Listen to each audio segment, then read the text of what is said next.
House TV, myself Theo Kane, hope everybody is good. Hold tight to Slime Alliance if you're watching this a little bit more in advance. Hold tight to Slime Renegades and everybody else supporting, showing ratings, showing love, showing kindness, showing support. It really does mean a lot and I appreciate every single one of you. So in today's episode of Toy Talk Tuesday, I want to talk about a subject that has been playing on my mind over the last few weeks because I've seen it directly affecting somebody that I care about. And it's not something that I can personally relate to, but it's definitely something that I've seen happen to a close friend recently, and I've seen it happen to many other people. I saw something very similar happen to somebody else that I know recently who collects something completely different, not toys. But it's definitely something that affects collectors, and it's something that I thought that would be good to bring up in an episode because I'm sure a lot of people watching this can relate to it too. So like I said, not something that I can relate to too much personally. I have a house that's like my own house. It's got toys in every room. This is my main display room, but I've got bits and bats dotted all over the house, smaller displays, movie posters on the wall, props and that kind of thing. But most people that have got like your normal, like regular kind of household where they're married, they've got a wife or they've got a husband, they've got kids and stuff like that. If you're a collector, all your collection is usually reserved to one room. It's all like put in one room. The cave, the man cave, the gal cave, the collection room. Now, it's not something that I would ever want myself. Like, it would be a fucking nightmare if I had to like get all my collection and all the stuff that I've accumulated over the years, all the stuff that makes me happy that I have in separate rooms in different displays, all like put into one room. But I understand that it makes sense if you have a family and stuff like that. You have to have it all in one place. Maybe you don't want your kids playing with it when you've turned your back. Maybe it doesn't match the aesthetic of the rest of the house. Maybe your wife or your husband or your boyfriend or your girlfriend or your partner doesn't like it, doesn't relate to it, doesn't want to see it around the house, so you have to have it all in one place. But for whatever reason, like the majority of people that are a collector that live in a family environment have all their collection in one room. So like I said, this directly relates to someone that I'm close to, but I've seen it happen to lots of other people, and I saw it happen to, again, someone else that I know recently who doesn't collect toys but has a big collection of something cool. And he's got all his collection in one room, he's got it all painted up how he likes it, spent a lot of time displaying it, spent many years collecting the stuff that he collected, and then recently has split up with his partner. He's split up with her, and because it's the family house, she's there with the kids and stuff like that, he's moving out, which means now he's got to take his collection out of that room and take it with him. And as mad as it sounds, and I'll get into why it's affected me so much later on in the video, but out of all of the stuff that he's going through at the minute and how sad it must be having to like completely like change all his lifestyle and move everything out of the house that he owns and things and get his own place or wherever he's moving into and stuff like that, the one thing that like really hit home for me, maybe it's just because it's something that I could relate to and I saw like if I was in that situation how I would deal with it, but the thing that really made me feel bad is when I saw him packing up all his toy collection, putting it into bubble wrap and putting it into big storage boxes. That's the thing that like really hit me personally when I saw what he was going through. Now, I've been in relationships myself. I've never been married or anything like that, but I've had relationships that have like lasted a long time, and then for whatever reason we've split up. Maybe it just wasn't working, and it's never nice. It's never nice. So I do relate to that, but obviously I don't relate to somebody who's married with a kid in a house living together and all that kind of thing. But I can definitely relate to having to collapse all my toy collection into boxes and move it out of the household. Like, to me, that would be a fucking nightmare. And also because he didn't immediately have somewhere to move into, like this kind of stuff isn't like foreseen. You don't have a contingency plan a lot of the time.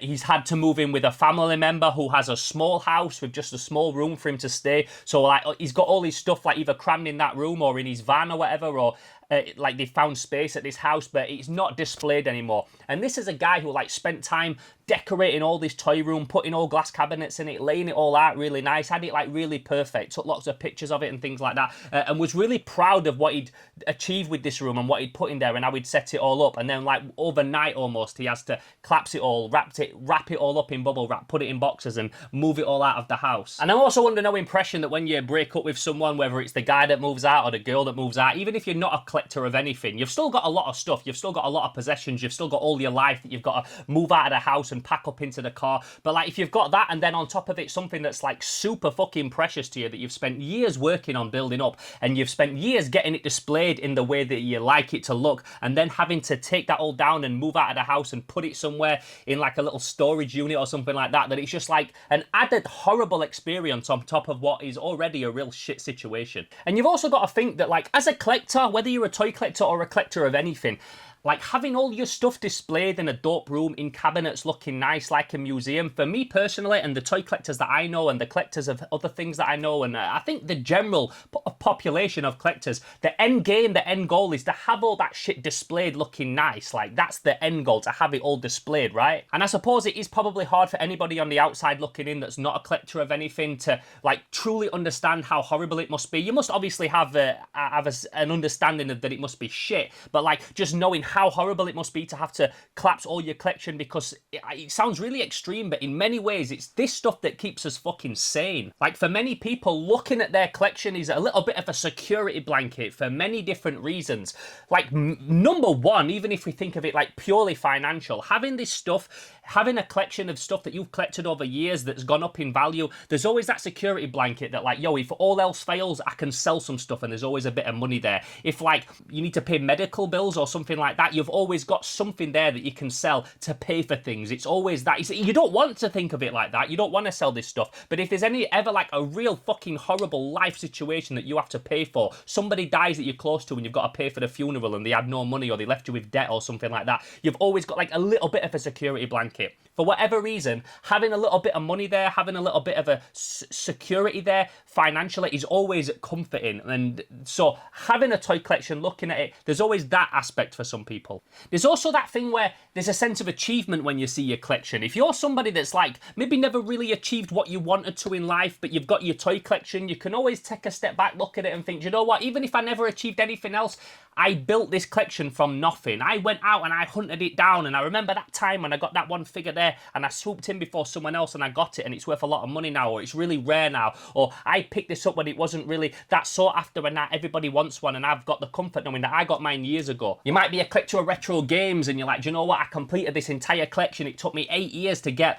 all this collection for this console, but I've got it now. You've got that self-achievement. You might have a pair of sneakers that you're a sneakerhead and you're like, do you know what? I remember I went up and I got up at fucking 3 a.m. in the morning and I queued for those sneakers and I bought them. And now if I went on eBay and wanted to buy a pair, they're $6,000. Just knowing that I've got them there, no one can fucking take that away from me. Every single toy in our collection usually has a story that comes with it. It might literally just be, I got that at a car boot, I got that off eBay. But then we've got them that come with a real story. Like me with my Great Garloo, I know I bring it up a lot, but like I documented that whole story of how I saw it and then I left it and then I couldn't sleep and I went back and got it the next morning, and it's like a real cool story. And so many of these toys in this room have stories. That's one of the reasons why I wanted to do Toy Talk Tuesday in the first place, because each one has a little memory attached to it, and most people's toy collections are the same. We also have toys in our collection that have a memory that's more sentimental than that. We have it that like, do you know what?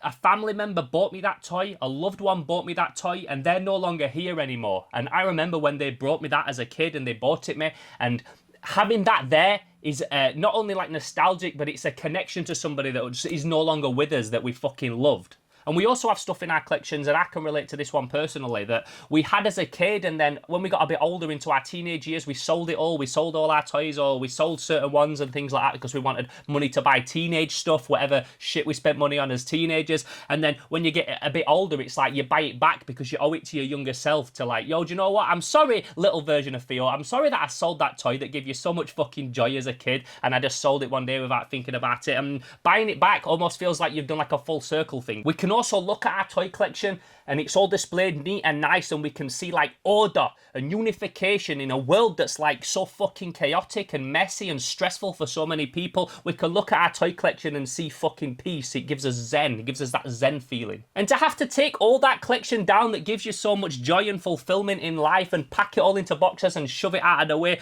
must be such a shitty cherry on top of an already real fucking wank scenario. And obviously I'm not here to try and deal with all the different ins and outs of a breakup in a relationship. That's not why we're here today. We're here to talk about the toy side of things. This is Toy Talk Tuesday. But this is a situation that I've seen people go through. Like I said, somebody very close to me went through this recently. I've seen another guy that I know that used to have like a beautiful collection of something completely different, retro stuff, but not toys. And then he had to like take it all down and move it into a mobile home. And do you know what? To see this as someone who's a collector and somebody that can relate to this in that way, like, it's so fucking heartbreaking for me, man. And like I said, this isn't something that exclusively happens to guys or anything like that. This could happen to a guy, could happen to a girl, could happen to anyone. And as somebody who is a collector, I couldn't think of nothing worse, like I said. And I think it probably happens more than you think, but it's not until you see it going on with someone close to you that you can relate to it and it actually, like, stands out like, yeah, that's a shit situation. And I'm sure people watching this show, watching this episode of Toy Talk Tuesday can relate and have been in these situations. So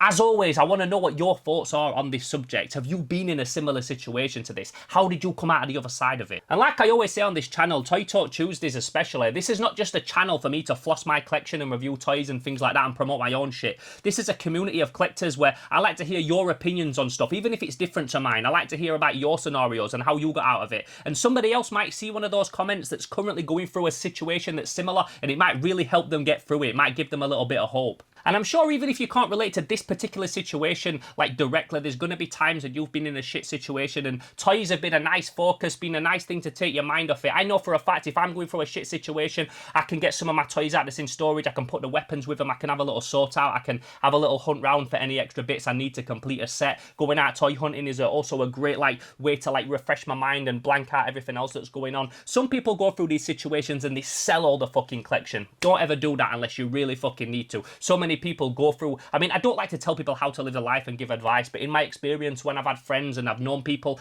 that have been a collector of something and then they've split up with the missus and they've just gone through that crisis, they've just sold everything, they've just let it all go cheap, and then a few months later they're in a new relationship or they're back with their old missus or the old guy, their old fella that they was with before, or they've moved on and whatever, for whatever reason they've moved on from it and then they've regretted selling everything. So I would always say that if you're going to sell your collection due to a situation that you're going through, never do it never do it never act on the emotion of the situation. But that goes for anything in life, I suppose. Never act on anything purely on instinct and emotion. Always try and see things through until you're thinking a little bit more clearly, because 9 times out of 10 you'll probably regret what you did in that situation or how you reacted. Anyway, back to the toys. I sound like I'm going on some fucking philosophical fucking life rant. Nothing like that. It's Toy Talk Tuesday. We're here to talk about the toys. So I didn't want to bring it down too much today. This is Toy Talk Tuesday. I like to talk about toys. I like to keep it positive vibes on here. I like to keep it very much a feel-good channel. But every now and again we have to touch on something that's a little bit more shitty, and today's just one of those episodes. But if this helps anybody that's going through that situation, they can read some of the comments below and it helps them get through it, then that's more than enough for reward for me. More than enough reward for me personally.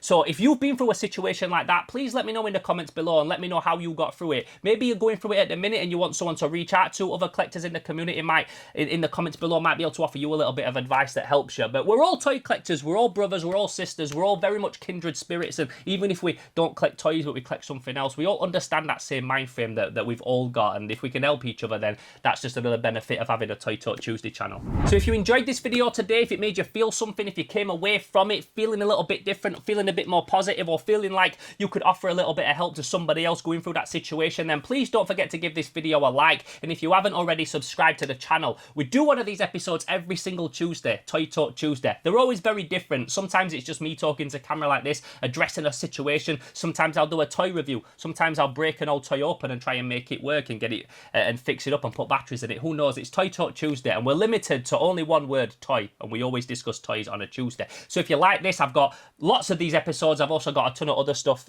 ton of other old content, a whole back catalogue of stuff that you can go check out. So if you're new to the channel, I'm Theo Kane and this is Slimehouse TV. You can also help support this channel over on Patreon at patreon.com/Slimehouse TV, where there's a few different tiers on there, including one called my Slime Alliance, which allows you to get access to these videos and others in advance, and some other exclusive content as well. And if you want to hit me up directly, you don't want to comment below, you want to drop me a private message, the best place to get at me is over on Instagram. That's at Theo_Kane_Slimehouse, and it's also the best place to keep up to date with all the other projects that I've got going on here at Slimehouse TV, because there's a lot of different ones and they're all very diverse. So like I said, in the meantime, I'm Theo Kane, this is Slimehouse TV. I hope you enjoyed this video today. I hope you came away from it feeling something, and if you want to add anything in the comments below that might help someone else or tell us about your situation, then you're more than welcome. And comments really do help with the algorithm and push these videos out to more and more people, which is always really helpful as well. So in the meantime, I'm Theo Kane, this is Slimehouse TV, and I will catch you in the next video. Until then, I'm gone. Pow!